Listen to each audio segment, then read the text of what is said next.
push the envelope that continue every day in their never-ending culture war. When you look at the Democratic, it goes down below 50% for the first time. It's going to be the nastiest, the most expensive, dirtiest, and scariest election in our history. Victor Davis Hanson warns that something huge is unfolding, and many people aren't grasping its true scale. He believes that leftist ideas, whether socialism or Marxism, often hide a deeper contradiction. People who claim to care about humanity often seem disconnected from the real struggles of ordinary folks. Are they really committed to helping others? Or is it just about looking good? We will dig into why this is much bigger than anyone thinks, and it will blow up sooner than later. The cost of ignoring local energy. Picture a world where grand dreams hide a harsh truth. Victor Davis Hanson takes a deep dive into what's called modern leftism, and he talks about how it seems to fight for people on paper, but actually keeps its distance from them in real life. When it comes to energy, Hanson is not happy with how things are run. He's upset that there's a big focus on oil from other countries instead of using what is available right here at home, which ends up costing regular folks a lot more money. Come along as Victor Davis Hanson picks apart the mixed messages and possible future of leftism, pointing out the real factors involved and suggesting a plan for a more down-to-earth, unified community. Before we dive deeper, it's clear that there's something far more unsettling beneath the surface, and this won't be the only part of leftism that will leave you questioning everything. This idea goes way back. The ancient Greeks even had a special term for it: cosmopolitanism. Cosmos is the Greek word for world, and polit means citizen. Socrates used to say he was a citizen of the world first, which sounds pretty good. But when this idea of worldwide governance is applied with all its different political, ethnic, and social challenges, it gets too complicated. Often it just turns out to be a way for a few powerful people to grab more control. Look at history. Whether it was Alexander the Great talking about a brotherhood of man while he was conquering Asia, or the Roman Empire spreading far and wide, ordinary people were often tricked. Alexander caused the deaths of countless people in Asia during his 10 years of conquests, all while claiming he was promoting brotherhood. The same thing happened with Napoleon's control over Europe and the League of Nations. Sometimes there's a so-called enlightened leader who tries to erase local and national independence to make everything uniform, or an international group tries to step in and take over. George Orwell really nailed this in his book about a dystopian future. He imagined the world divided into just 3 big countries, each one hoarding as much power as possible. This grabbing and consolidating of power is exactly what drives the people behind these big global plans. Nowadays, it shows up in things like the Great Reset and meetings in Davos, where leaders like Klaus Schwab are honestly trying to go beyond national laws, borders, and the rights of countries, hoping to put a small group of elites in charge who think they know better than everyone else. But because they don't have total control yet, they use their influence across borders. They look sharp, wearing suits and ties, and they quickly dismiss anyone they think isn't smart enough. These people are dangerous, and they've always been around. But there's a reason to hope, because these kinds of systems have never really worked out. They always end up trying to create a sort of medieval world where there are just 2 classes of people. Nowadays, when Victor Davis Hanson heads to work, he sees young folks in their 20s with all kinds of degrees that have been discussed. But there's also another group, energetic Hispanic young people and folks from the lower middle class who are really needed for important jobs. Electricians, carpenters, and other skilled workers who don't owe a penny are making $50, $80, or even $100 an hour because there aren't enough of them around. Society is starting to see a shift in what is valued. The guy or gal who can get up into an attic and fix the wiring is turning out to be way more important than someone who studied sociology. This change is bringing back the importance of hands-on work, because the old way just isn't cutting it anymore. All over the country, the limits of focusing so much on identity politics are becoming evident. If this is pushed any further, real trouble is ahead. The idea that Martin Luther King Jr. championed, judging people by who they are on the inside, has to come back because it's really needed. Adversaries like Vladimir Putin couldn't care less about who's woke or not, and that's a fact that must be faced. All these ideas that have been tearing the country apart for the last 20 years are coming to an end, and they're really starting to break the country apart. In California, there are the 5th biggest reserves of natural gas or oil in the country. The Monterey Shale Formation is just as big as the famous oil fields in the North Sea, but it can't be used. Drilling has been stopped in Alaska, and new permits aren't being given out, which means the country is suddenly way behind. Instead of being 3 million barrels ahead as expected under the old plans from the Trump era, it is now 2 million barrels short. As a result, gas prices have gone through the roof. Just the other day, Victor Davis Hanson spoke to a Mexican-American guy who had to drive around to 3 different stations just to find diesel for his old truck because of a $75 limit. What's being done instead? The country is turning to Iran and Saudi Arabia for oil, while totally ignoring the huge resources available right here. Before we learn more, let's see what made Victor Davis Hanson the way he is today. A life shaped by both land and books. Victor Davis Hanson was born on September 5, 1953, in Selma, California. This town is nestled in the San Joaquin Valley, a place he has called home for most of his life. Coming from a mix of Swedish and Welsh heritage, his first name honors a relative who tragically died in the Battle of Okinawa. His family's roots in California trace all the way back to the 19th century. They moved from Missouri in 1871, settling down and starting a farm in Selma.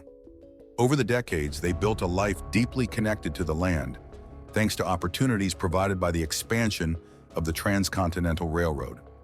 Growing up, Victor was surrounded by the legacy of generations of farmers.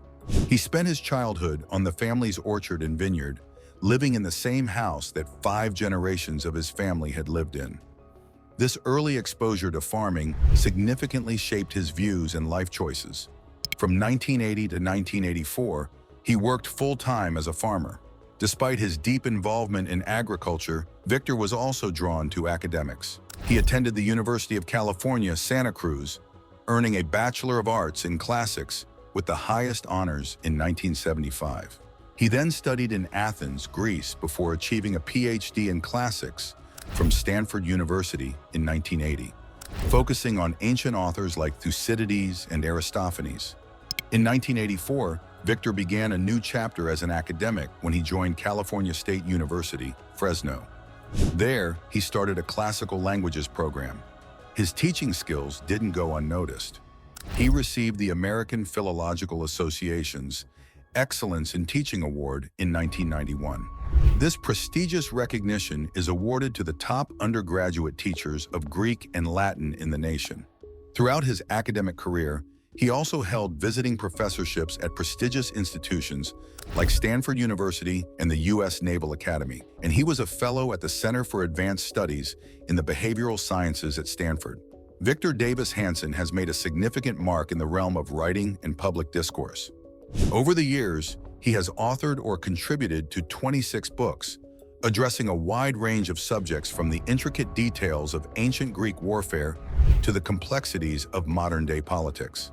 Among his most renowned works are The Western Way of War, which delves into the tactical aspects of Greek military strategies, and Carnage and Culture, a bestseller that investigates the profound impact of military conflict on various civilizations across history. After 1994, Victor shifted his focus predominantly towards issues of political and social commentary, stepping away from full-time academic duties in 2004 to concentrate more on his roles as a writer and a speaker. His contributions to literature and public thought have not gone unrecognized. Victor has been honored with several prestigious awards, including the National Humanities Medal in 2007, the Bradley Prize in 2008, and the Claremont Institute's Henry Salvatori Award in 2022. His involvement extends beyond writing, as he has played a significant role on the board of the Bradley Foundation and was notably appointed to the 1776 Commission in 2020. This commission was established with the goal of fostering a sense of patriotism through education, particularly highlighting the foundational values of the United States. Victor's background is deeply rooted in both the agricultural sector and classical studies, giving him a distinct lens through which he views both historical and contemporary issues.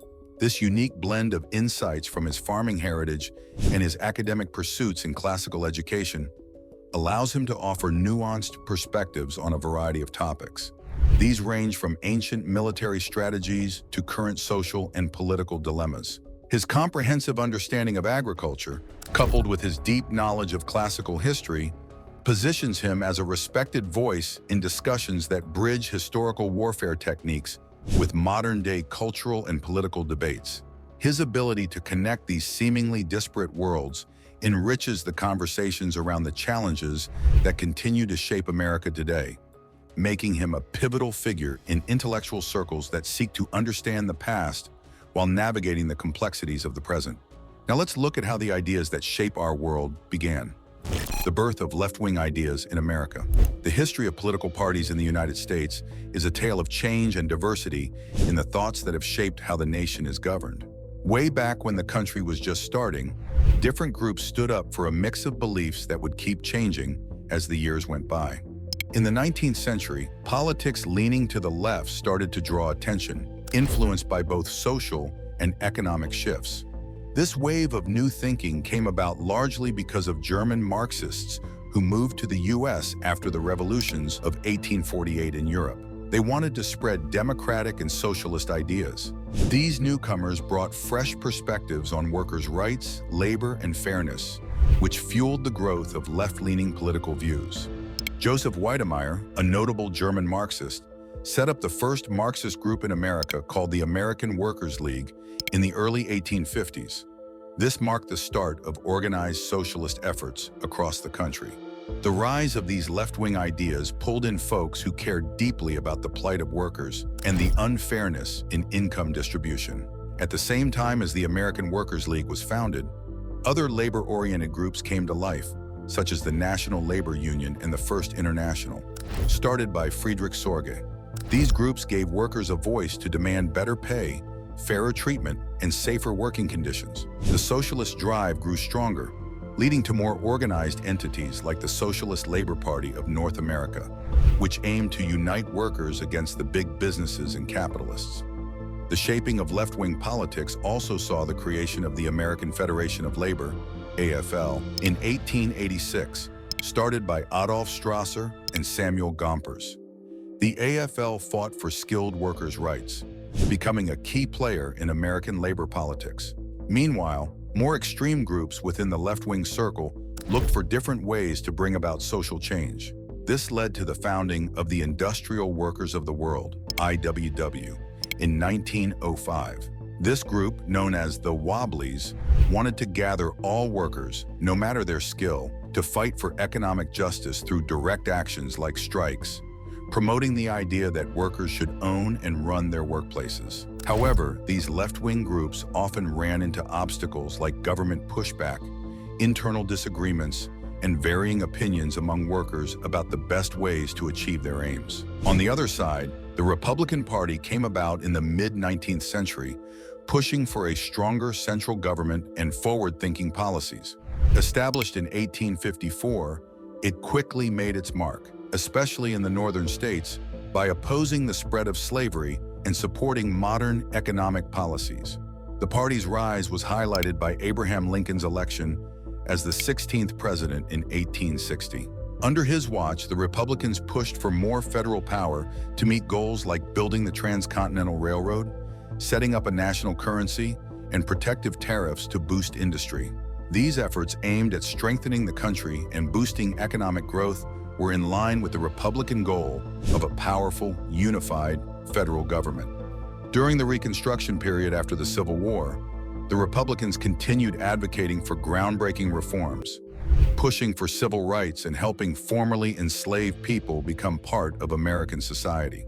The Civil Rights Act of 1866, passed during this time, sought to safeguard the rights of Black Americans, despite facing opposition from Southern Democrats who were against such actions. The Republicans' drive to expand federal authority during this era showed their dedication to equal rights and social justice. although their progressive stance on issues like civil rights and government roles started to change as the country moved into the late 19th and early 20th centuries. And just when you think you've heard it all, the next part shows a big change that shaped American politics. How the Great Depression changed politics. By the 1930s, American politics underwent a major shift that really changed how the Republican and Democratic parties thought and acted. This change was largely sparked by the Great Depression, a tough economic downturn that hit millions of Americans hard. To tackle this crisis, Franklin D. Roosevelt, who was a Democratic president, rolled out the New Deal. This was a big plan that included a bunch of programs and policies aimed at helping people get back on their feet, fix the economy, and prevent future downturns. The New Deal meant setting up safety nets for the needy, keeping a tighter leash on banks and financial bodies, and pumping money into big infrastructure projects. For the Democratic Party, Roosevelt's New Deal was a game changer, as it saw the party take on a more active role in economic matters and push for a bigger, more involved government. While the Democrats were all in on these changes, the Republican Party started to back away from the idea of a government that gets too involved. They didn't really like Roosevelt's New Deal and argued for a smaller government with less say in the economy. This time marked the start of a clear ideological split between the two major parties. Democrats were now all about supporting social welfare, workers' rights, and regulating stuff, while Republicans were moving toward the idea of a more hands-off government, stressing personal responsibility and the perks of a free market. During all this shifting, various third parties popped up, trying to shake up the usual two-party dominance. Take the Progressive Party from the early 20th century.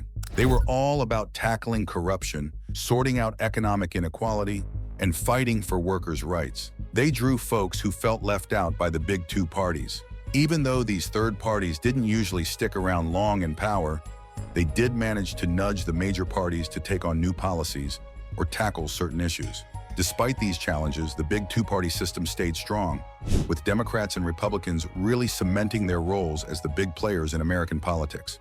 Over time, both parties kept tweaking their platforms and policies to match the changing social, economic, and cultural vibes. For instance, the Democrats really turned their stance around on civil rights by the mid-20th century. They went from being linked to segregationist policies in the South to leading the charge for civil rights, thanks to leaders like President Lyndon B. Johnson. Big moves like the Civil Rights Act of 1964 and the Voting Rights Act of 1965 marked this huge shift, aiming to squash racial discrimination and safeguard voting rights. Meanwhile, the Republican Party started leaning more toward conservative values, pushing for fiscal responsibility and less government meddling. This change got a big boost during the late 20th century with Ronald Reagan at the helm, who pushed for less regulation, tax cuts, and a smaller role for the federal government. Reagan's time in the 1980s really stamped the Republican stance on free markets, traditional values, and strong national defense. As these parties evolved, they were constantly shaped by what society needed, economic shifts, and swings in what people thought was important. The Democrats have focused on social justice, healthcare reform, and protecting the environment, while Republicans have championed individual freedoms, smaller government, and economic growth. These differences have sparked serious debates on stuff like taxes, healthcare, immigration, and climate policies. Lately, political polarization has gotten more intense, making both parties stick even tighter to their ideological corners. Grassroots movements, like the Tea Party on the right and groups like the Democratic Socialists of America on the left, have pushed both parties even further to their extremes. Despite this, the two-party system still dominates, with both Democrats and Republicans trying their best to keep up with what voters want and need. Is Victor Davis Hanson onto something huge, or is this just another exaggerated warning about leftist ideas? Share your thoughts, and don't forget to like and subscribe for more.